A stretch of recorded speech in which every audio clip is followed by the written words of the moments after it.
Hi, welcome to another program. This week we want to talk about Mexico and its unique position at this moment. Mexico is really enjoying the competition between China and the United States, and interestingly it arises due to this US strategy in Indo-Pacific region. So how this has happened. But before that, we would like to remind you that if you would like to subscribe yourself to our channel, we'll be very glad. It will give us power to do more videos such as these contents, and if you'd like to share the contents, again, it will make us very happy. Thanks. Now, interestingly, the US strategy in the Indo-Pacific region has enabled China to balance US efforts in the region. For that, naturally, of course, it is also expected and should be expected. China is trying to find how it can balance US strategy in the region. Therefore, China sees Mexico as a real tool to balance US. How?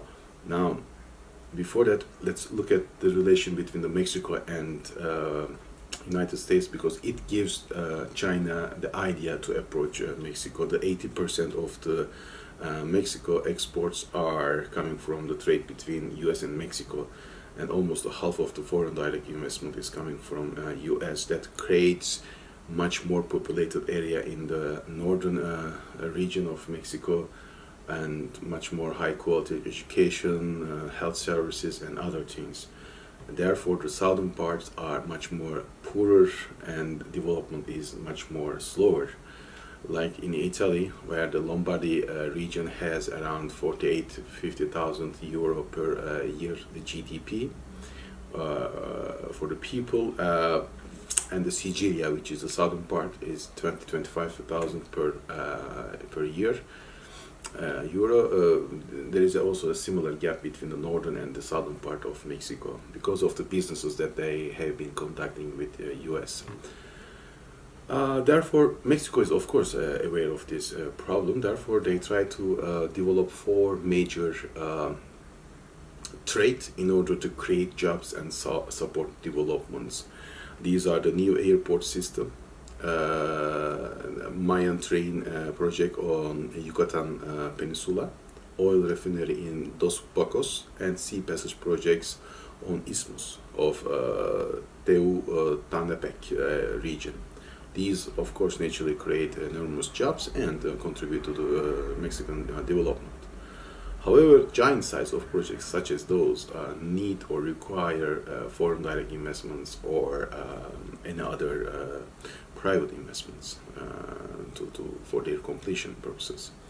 And there are leading two partners. One of them is United States and one of them is now China. So why China? Because China needs to balance US strategy in Indo-Pacific region. So China wants to create problems to Mexico, to US by investing on or in Mexico. That's for sure. Why?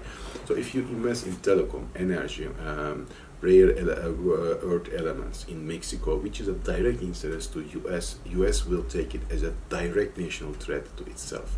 So in order to compete with China, US decides to also increase its foreign and private direct investments in Mexico, so that the Chinese investments or influence in Mexico will be diminished or reduced, so that they can at least contain the national threat coming from, or what might come from, let's say, Mexico to China.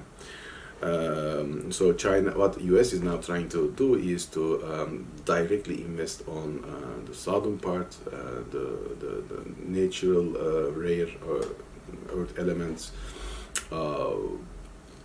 road projects and energy projects, as such as also telecom projects.